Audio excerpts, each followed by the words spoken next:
sleepy areas. That's why I want to admonish you to don't give up, but hang in there.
Welcome to the I Am Dr. Sharon Show, featuring educators, authors, and entrepreneurs.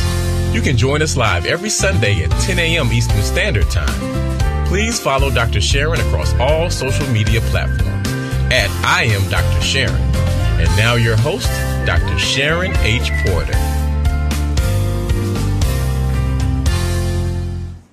Good morning, everyone. I am Dr. Sharon, and this is the I Am Dr. Sharon Show. So excited that you have joined us today. You know, before we get started, I have to say thank you to my partners. First of all, James Adele Custom Clothier, where you will find extravagant fabrics, custom tailoring, all at an affordable price. You can find him on Instagram and Facebook at James Adele CC. And also, Shirley Liu, Finance.com, the wealth guru. Please look for her as well on Facebook and Instagram. And today, I have such a wonderful show for you. My first guest is Ms. Twyla Anthony. She is the CEO of Thrive Incorporated. She is an educational advocate and one of the amazing authors of Finding a Path to Victory. Please help me welcome Ms. Twyla Anthony. Welcome, Twyla. I'm so excited to have you. I'm happy to be here. Thank you. Absolutely. Oh, my goodness. Finding a Path to Victory. Oh, my goodness. And it's 9 stories on using faith to overcome obstacles. Absolutely. What an amazing book. I had the pleasure of reading through it. I read your chapter thoroughly. And I just want to know, first of all, why did you decide to actually share your story in this anthology? Well, I was very hesitant at first because I felt like my story, no one wanted to hear it. But then I was told by the main author, which is Joan T. Randall, that sharing your story also helps other people. Absolutely. And so I shared my story. Absolutely. As I always say, your story is about you, but it's not for you. Absolutely. And so, and it's really impactful, the things that you share in this book. So how did you come up with your title of your chapter? My title is called Walking by Faith and Not by Sight. And you always hear that as you're growing up, you hear that from the Bible. But last year I lost my sight, literally, through my Graves' disease. And I was actually trying to remember how my family's face would look before I was going to lose my sight. There were times that I was driving and my vision will completely black out, and I had to trust God to get me to pull over to the other side. So that title really now means something to me, because you really, really have to trust God when you lose your sight. And that's what happened to me. Wow, incredible. And so you mentioned Graves' disease, and that's not all that you actually went through. No. You lost your fourth child before she was born, India. Yes. You went through 2 comas. Yes. Graves' disease. Yes. Oh my goodness. Tell us really about this experience. I'm going to try to tell it without getting emotional, but every time I tell it, I get emotional, because I am here today by God's grace, not my own. The doctors had counted me out. You know, they had my husband look at the insurance policies because they said I wasn't going to make it. But the God we serve is an awesome God. And so the experience has been very humbling to me. But if I'm real, it has been also very depressing for me, because, you know, going through all that, you kind of ask God, why you? You know, I try to be, you know, good to people.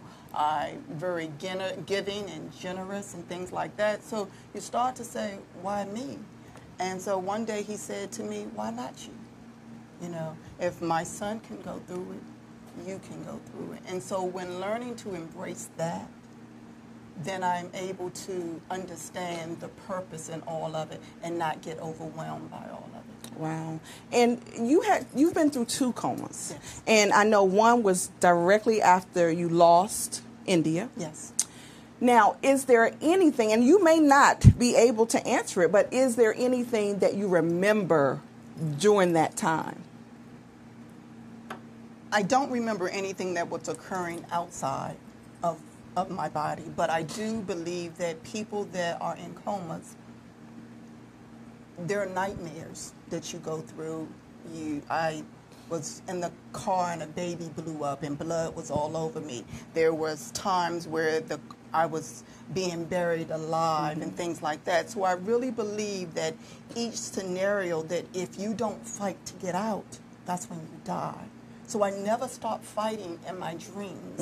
And I believe because I never stopped fighting, and my family was praying for me on the outside, that I was able to make it through with God's grace. But I believe that when you're in a coma, when you're fighting all these demons, that if you just give up, that's when you leave. Wow. And so was the coma the first time with your loss of your child, or Yes, was that? that So was the first tell me time. about the second time. So that was due to my surgery. They had me on steroids to help reduce the swelling so I wouldn't lose my sight completely. And so they had me on a high dosage of prednisone. And so it reduced my immune system. And so after I had the eye surgery, it was not due to the eye surgery that I had to go into the coma. It was due to the my body shutting down from the drugs that they had me on. So they had to call in the infectious disease people to try to figure out what was going on in my body, because it had completely shut down. Wow, you are a testament to you don't look like what you've been Yes, through. absolutely. I don't act like it, nor do I I'm look trying like to tell you, and that's such a blessing. Yes. Oh my goodness. Yes. So talk to me about Be the Light. Talk to me about that. Well, Be the Light was birthed from finding a path to victory. I did not want to do Be the Light. I basically argued with God, saying, how do you want me to create Be the Light when I'm depressed myself? How do I speak to other women to encourage them when I'm down myself. You know, sometimes I don't want to get out of bed because I'm just depressed of the state that I'm in. You know, I'm still not working because I'm still not fully back. So I get depressed. And he said to me, it's not about you. It's not about you. And I guarantee you, when you start to encourage other women who need to find their light, it will make you happy. Wow. And so I did my first call a month ago. And when I tell you, after I got off that call, I cried so bad because people were just telling about their hardship, and they were so grateful to have a woman's call that was just encouraging them through that day. Wow. And so that's how Be the Light was formed. It was based off my darkness, and I had to find my inner light to keep going. Wow, that's incredible. So it's a Facebook group. It is a call right now. It's a call. It's a call. Okay. It's a call every third Wednesday of the month, and I have a Be the Light group that I post in every day. Okay. Just giving encouraging messages, telling women just to, you know, find your inner light. We can't look forward in things or people. That's so true. You have to find your inner light. That's so true. So what is the message really that you want your readers to leave with after reading your chapter? I want people, whether you're a male or female or a child, to know that whatever God brings you to, He's going to get you through. You can't go around it. You can't go out above it. You can't go under it. You just got to go through it. And He's going to get you through. And so I don't care what you're going through. And it might seem dark, but there is light. There is light. There is Be the light. Be the light. I love it. So what's next for Twyla Anthony? I am working on being a motivational speaker. Okay. I would like to get my book in as many hands as possible. I would love to go around to churches and speak to other women, just to say, you have to be your own light. I love that. You have to. And so my real motto is, if God wakes you up, it is your responsibility to wake up, and show out. Because if you don't, you're saying you're not grateful for Him waking you up. Because you don't have to wake up. That's so true. Oh, my God. So tell everyone where they can find your book. You can order my book on bit.ly/2 lowercase u, capital F, capital P, lowercase u, capital D, lowercase p. I'll Google it in. So what? Can you just say it? What it is? Bit.ly. Because I didn't. Is bit.ly 2u FDU FP. Okay. Yes. Okay. Awesome. And where can they connect with you on social media? I am Twyla Anthony on social media on Facebook. I'm Twyla Anthony Survival on Instagram, and those are my two connections. That's awesome. I love that. And again, guys, her book is Finding a Path to Victory, and it's Twyla R. Anthony. I tell you, I thank you so much, Twyla, for being a part of this show, and I have much success to you. Thank you. All right. Thank you, guys. Thank you for a wonderful interview. And, guys, we're going to be right back with my next guest, Dr. Christopher Butts.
Whenever you're flying high, you're going to have some bumpy areas. That's why I want to admonish you to don't give up, but hang in there.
Welcome back, guys. I am here with my next guest. He is Dr. Christopher Butts. He is Vice President and partner of Careerstone Group, LLC.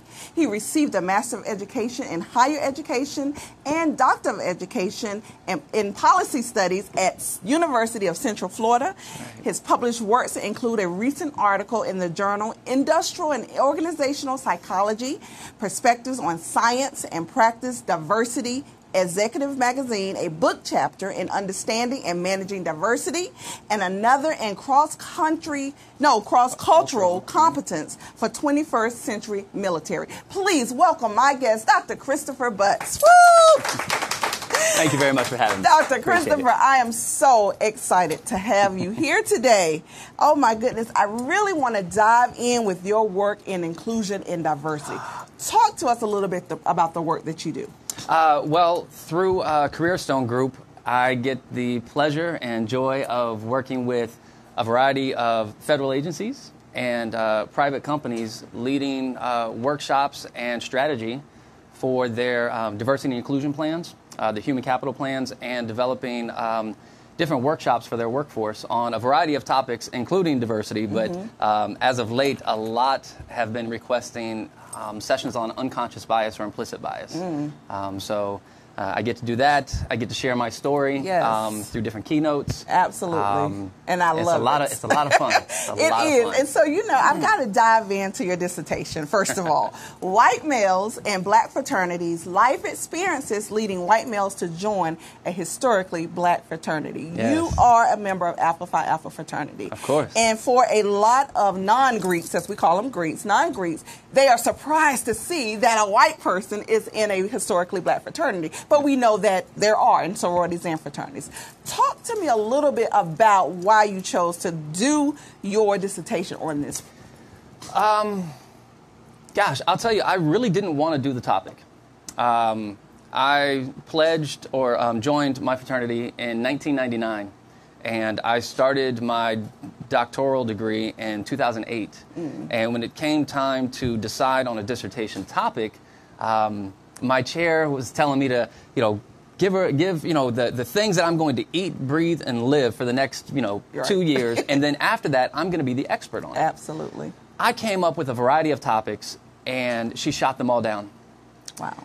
I knew my life experience of joining a historically black fraternity was unique, but I wasn't sure if there was any studies already on it. So I did a little research before I brought her the topic, and there were a number of dissertations or research articles written on black males joining predominantly white fraternities, or black females joining predominantly white sororities, but not the reverse. Wow.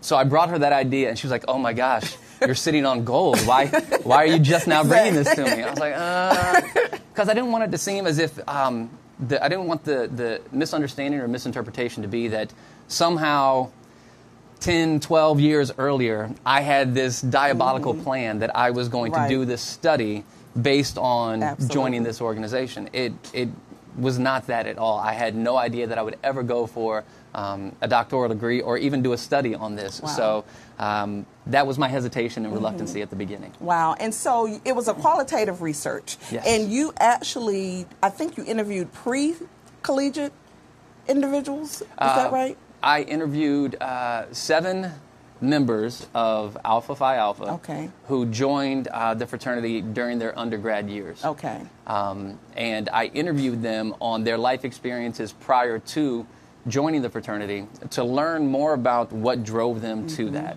Okay. I had an idea of what drove me, and I had known some other white males in Alpha, but didn't really have those types of conversations, especially in my undergrad years. Right. You know, you have a bravado about you. Yes. And having those types of conversations, being, a bit more introspective, wasn't something that I was prepared for at the time. So 10, 11, 12 years later was something that I was ready for, but just didn't have those contacts anymore. So now I had to go to national headquarters, receive the list of those who identified or self-identified as white. And Right. see if they would be willing to interview with me. So what drove you to join Alpha Phi Alpha? It's funny. I say it's been a life of experience. And whenever I talk about or lead workshops on equity, diversity, and inclusion, I see a lot of individuals who have the knowledge or have the academic knowledge to lead those sessions. So they're very well versed, yet they don't have the life experiences to share during those sessions. Wow. So for me, it started as far back as 5th grade. Wow. Where I went to a predominantly white elementary school, and the zoning shifted and changed. And they wanted to desegregate the schools at the time. So with that, we had 4 or 5 busloads of students from the opposite side of town coming to this predominantly white elementary school. And it was just a new experience for me, dealing with a variety of things. And then after that, I went to a predominantly black African-American middle school called Howard Middle School in the heart of downtown Orlando, which was 85-90% African-American. Different experiences completely from what my older sisters had experienced going to a different middle school. But those are our really, impressionable developmental years. Absolutely. And I enjoyed myself eventually. I adapted, I adjusted, I made some really great friends, had some really great experiences. And when I went to high school, the same high school that my 2 older sisters went to, my friends were my friends. Right. The experiences that I had were my experiences, and the person that I was becoming was true to myself. Wow. So when it came time to go to college, I really didn't look at any of the white fraternities. That just wasn't an interest for me. It wasn't something that sort of drew me. So after being there for, 2 years, I attempted to join the fraternity the first time. I got told no 6 times in a row. Oh, I turned in a letter, had an interview, and was told no 6 different semesters in a row from the fall of 1997 to the summer/fall of 1999, when I finally got told yes. And there was no way that I was not going to complete that process. I love that. So, yeah. Persistence. Yeah. So diversity, inclusion, those are your topics, your expertise. Yes. And we know that just 20 minutes down the road, in the heart of Washington, D.C., we really have something that's brewing. I'm not sure what's going on right now because we're live on air. But what are your thoughts on that? Oh, gosh. Such a variety of thoughts. It just depends on the moment, I guess. However, an overarching thought is there's just a lot of ignorance taking place, a lot of miseducation and misguidance. And, it's unfortunate to be taking place, and it's something that we need to try to get a hold of. I look to our younger generations, our millennials, our Gen Z coming up after them, and they're a very politically motivated group. They are. And as a Gen Xer myself, I feel kind of, I feel kind of sad that I wasn't as involved, or that I don't feel as motivated, or I didn't feel as motivated to be involved at such a young age like they are. Like they are, right. I mean, they are just gung-ho and they're about it. And I'm really, I really look to them and think that they are going to do some wonderful things to help us through this time. Absolutely. And to make a lot of adjustments and improvements that we need in our country. Absolutely. Yeah, so I'm ready to support them and get behind them. And that's awesome. And in your work, and because you really also talk about diversity in the workplace, Yep. you know, inclusion and all of those things, how can we make sure that our workplace, whatever that may be, does include and celebrate diversity? It needs to be part of the overall practice or the overall model of the organization. Many times we have our diversity offices as sort of a branch off rather than a branch in. And we look at it as a strategy that just needs to be added to everything else that we have in place. It shouldn't just be added to, it should be incorporated in everything. So when you talk about different practices, strategies, processes, policies, hiring, promotion, whatever it might be, it is automatically included and incorporated in that process. It should not be a standalone, and we should not be looking to one individual to speak on behalf of everybody for the diversity and inclusion cause. I love that. It needs to be incorporated in everything. Oh, my goodness. So tell the viewers where they can connect with you. How can they contact you if they need to hire you for a speaker? Share your information. Yeah, absolutely. You can find me on LinkedIn. That's probably one of the places I'm most active. It's funny, I joke around with my family. They're like, you're not active on Facebook or other sites. I'm like, I know, but LinkedIn I is crush. where it is, right? So you can go on LinkedIn and just Absolutely. search Christopher Butts. I'm right there, easy to Yes. find. And the company name is Career Stone Group. You can Yes. search us there as well and find me. I'll be in San Francisco next week. Atlanta the week after that, speaking at the EEOC conference down there. Awesome. Yeah, I'd love to connect. Awesome. I thank you, No, Christopher. thank you very much. I appreciate it Thank so you. much. Can we please thank Christopher for... Thank you so much. Such a wonderful guest. And guys, we're going to be right back. It doesn't stop. We have two more dynamic guests, and our next one to come up is Miss Cynthia D. Peterson of Glow. We'll be right back. Pay for flying high. So whenever you're flying high, you're going to have some bumpy areas. That's why I want to admonish you to don't give up, but hang in there.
That's why I want to admonish you to don't give up, but hang in there.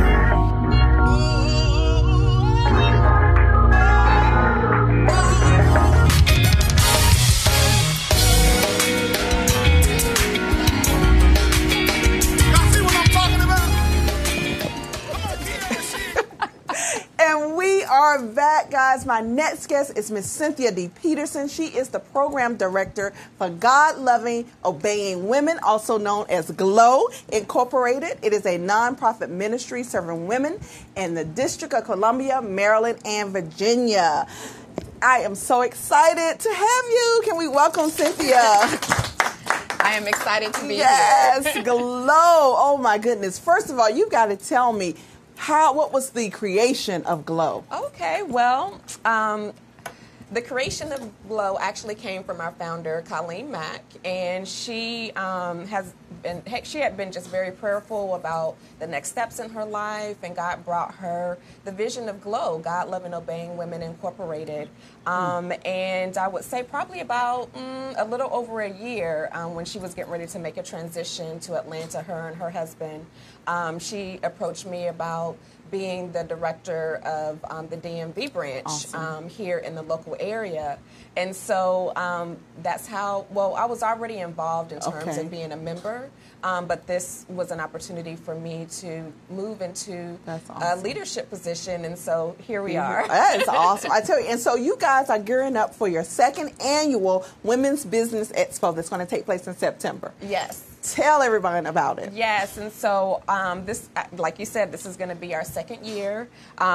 We are doing our expo. It's a Women's Business Expo. Our theme for this year is Making Power Moves, Making Meaningful Connections. So we're very, very excited about it. Last year was our first go-around, so we are definitely looking forward to another wonderful year of vendors and speakers and participants who I know are going to be blessed by this event. That's awesome. And so this is in Sterling, Virginia, right? Yes, okay. Yes. At First Baptist Church of Sterling. Church. Yes, that's right. Under the dynamic leadership of Dr. Francine Patterson and Leslie Patterson. That's awesome. So GLOW also has a scholarship.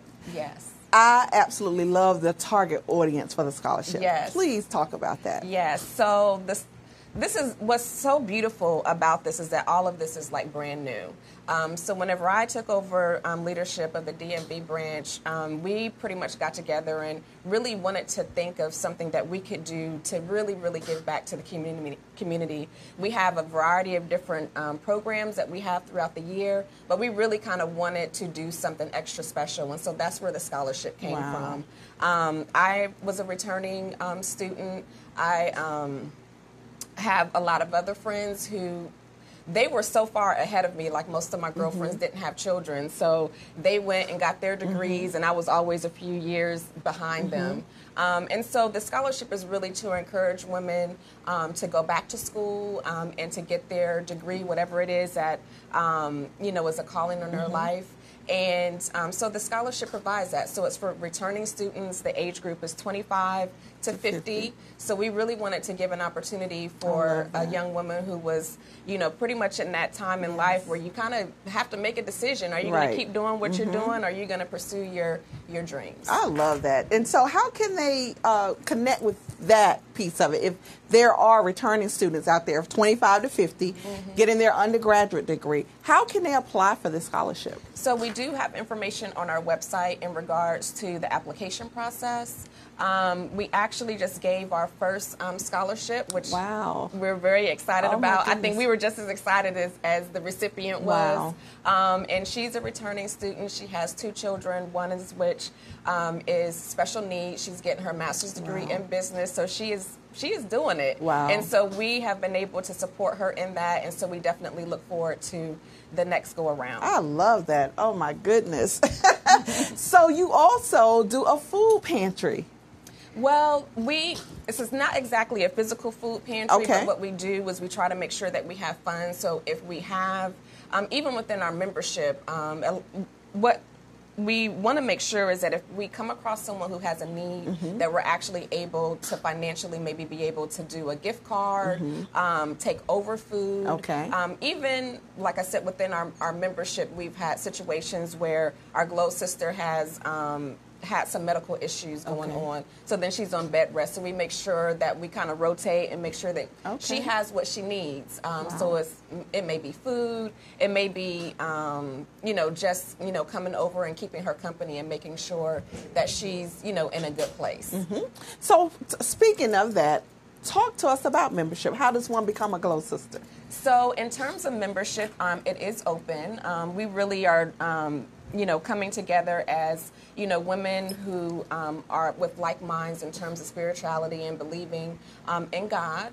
And so I would really say, that's probably the requirement is just, to come in and to be positive and want to be a part of something special. Not only does Glow provide fellowship, so we have that social aspect, but another large part of our ministry is about going into the community and doing different things. Wow. So we have a toiletry drive, we have an angel tree. Wow. We really try to get involved That's in the awesome. community. That's awesome. And so are you all still doing school supplies or a backpack drive or something like that? Yes, we actually, we do that annually. And so this year, for the DMV area, we've been very busy planning this expo that we're talking about today. So the Atlanta branch of Glow actually did the backpack drive this year for single moms. Awesome. And if I'm not mistaken, I want to say that we helped about 11 children received backpacks. Wow. So a small group of,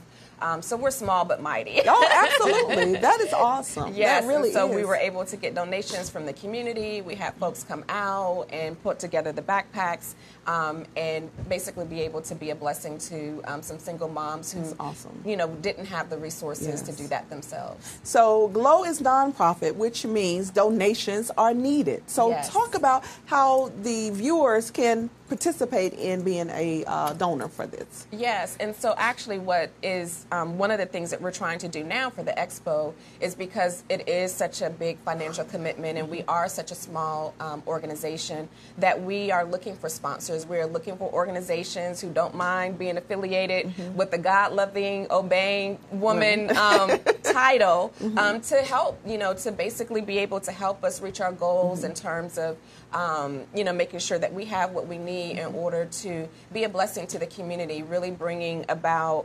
really helping women to look at their spiritual gifts. We have a speaker, Dr. Benita Rather, who is going to speak on living authentically, fearlessly, and wholeheartedly, which really gives permission for women to really look at their self-love, their self-esteem, their self-value. And so we really want to be able to provide that type of information through our expo. And so we want to be able to, have the vendors, we have the guest speakers, so really being able to support this effort each year, and of course the scholarship, because a portion of the proceeds from our expo goes directly back into that scholarship fund. Awesome. So this year we did $250, and our goal is to increase that. And so eventually we want to get to the point where we can at least do a $500 scholarship, and hopefully even more than one. So it really does depend on the type of support that we get from the community to be able to do these things as well. Now, are there still room for vendors for this event? Yes, and there is still room for vendors. We really take vendors almost all. I think last year it was like the day before, the expo. We actually had a vendor come in, and we were able to accommodate them. Great. The church is a large size, so we're able to accommodate up to 30 vendors, which is a blessing.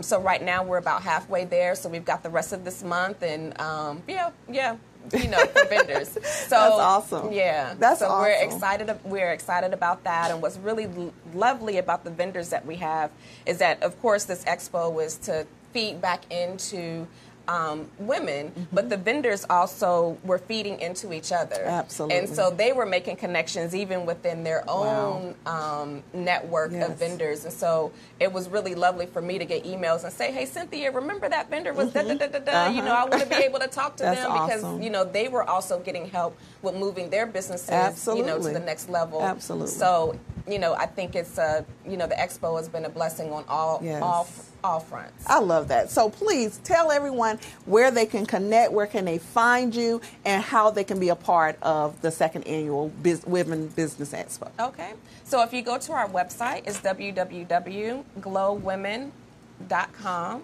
And if you go to the tab under DMV, they can find the information there. Awesome. Thank you, Cynthia. Thank you. So excited. And I just definitely the second annual Women Business Expo, September 29th in Sterling, Virginia. So you definitely want to check it out. If you want to donate, maybe you can't attend, definitely contact her. If you're a vendor and you want a van, contact her. Be down in Sterling, Virginia, September 29th. Thank you again. Thank you. So, guys, we are at the last segment, but when I tell you, you better stay tuned because it's amazing. I'm here with Miss Anita Wickham Hurley of Emerge, Maryland. We'll be right back. Pay for flying high. So whenever you're flying high, you're going to have some bumpy areas. That's why I want to admonish you to don't give up, but hang in there.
I am here with Miss Anita Wickham Hurley. She is a member of the Board of Directors for Emerge Maryland, where she currently serves as treasurer. She currently works as a civil rights attorney in Baltimore, Maryland, where she lives with her husband, three children. She's a graduate of the University of Maryland and the New York University School of Law. Can we give it up for Miss Anita Hurley? Thank you, Anita, so much. Oh, my God. This is such a pleasure. I'm so excited that you're here. It's my pleasure to be here. Absolutely. So I am sure my viewers are going saying, what in the world is Emerge Maryland? Please share with them what Emerge Maryland is all about. What is your mission? Sure. Our mission at Emerge Maryland really is to increase the number of women, Democratic women, who are from diverse communities in public office. And as you can imagine, it can be really intimidating to think about running for office. And so what Emerge does is it really seeks to demystify the process of getting engaged in politics and to connect women with the resources and the support that can make them the best their best selves and to make them the most competitive candidate. Absolutely. And so what do you all offer women as they enroll in Emerge? So what we offer is an intense training program. It is 75 hours over 4 months, typically from January to April. And we train women in the core strategies for an effective campaign. So we're talking about, when you think about what are the things that people most hate to do, public speaking and asking people for money. And those are really at the core of a successful campaign. Yes. We teach you how to do that. And we also teach you other essential components such as networking and media, as well as knocking on doors. I mean, there are a lot of essential parts of the campaign. They aren't necessarily intuitive or natural. You're not born knowing how to do this. So that's what we focus on. So we have a very talented and experienced board of directors and set of trainers who pour into these women. Yes. But if I would say what else we provide that I really love is this sense of this community and relationships. Absolutely. And when you think about women preparing for office and you think about what it takes to develop your stump speech and how you have to dig deep to find out what is it that is motivating me to run for office, to embark upon this process that really can be difficult, challenging. Yes, absolutely. You open yourself up to a lot of public scrutiny. And so that process really can become emotional for women. And sometimes I hate to use that word because it can be used against us. That's right. But it's a safe space for women to dig deep and to, expose themselves in a way that helps them prepare for talking to community members about why they are an effective candidate. And when you share those experiences with other women, you develop a connection. Yes. And these women become so tight. The classes are typically less than 20, so it's a small group.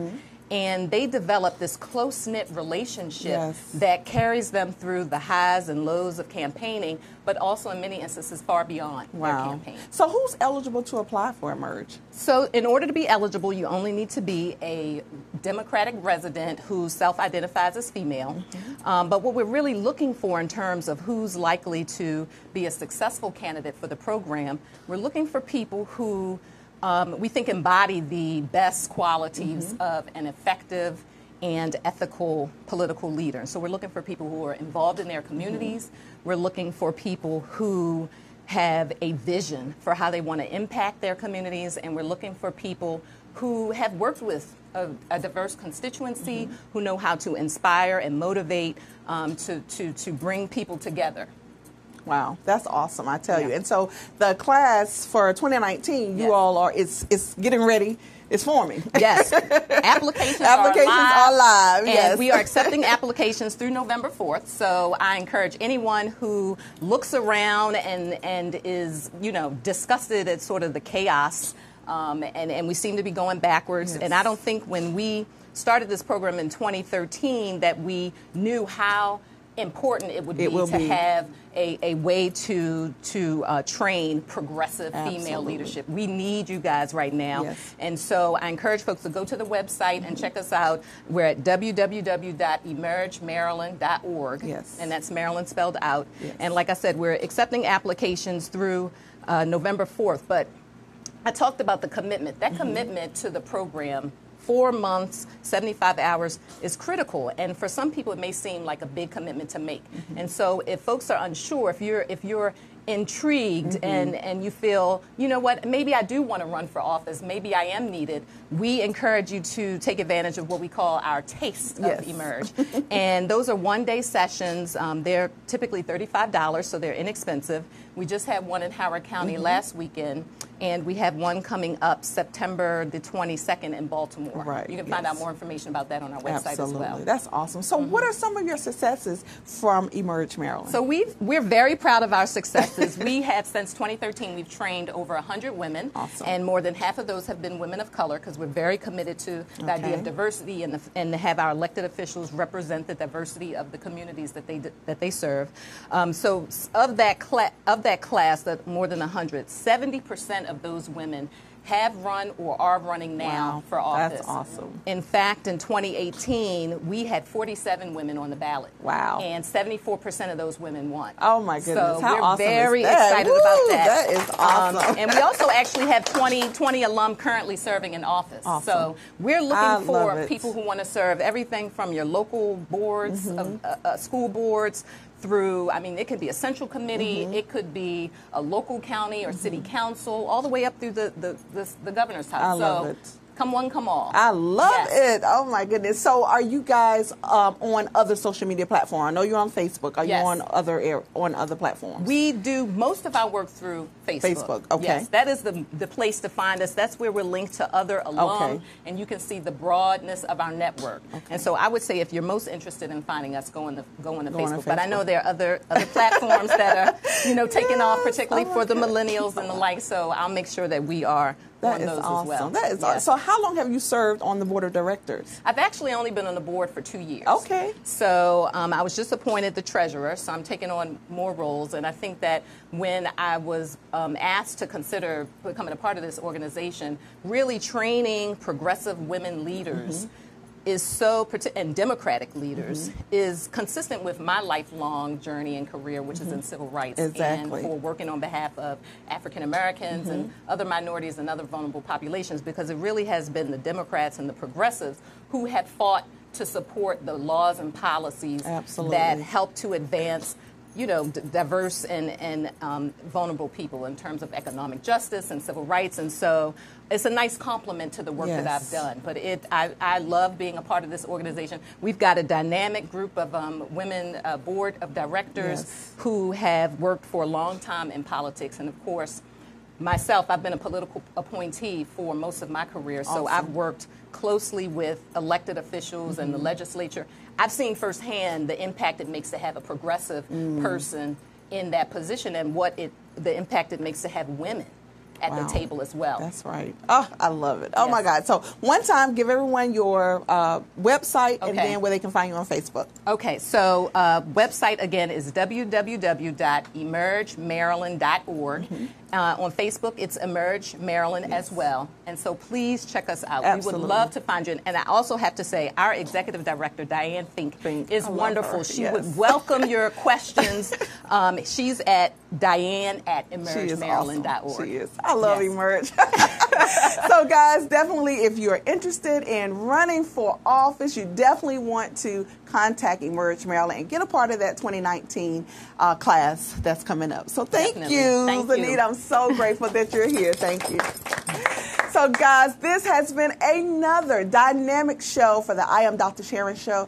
We are so excited that you have joined us today, and we definitely hope that you look for us next Sunday. We are right here, youtube.com/Vox Wave. So definitely join us. Also, you can find us on Facebook on the I Am Dr. Sharon Show and all across social media at I Am Dr. Sharon. So as always, the bigger the dream, the harder the grind. Push, pray, but continue to grind. Areas.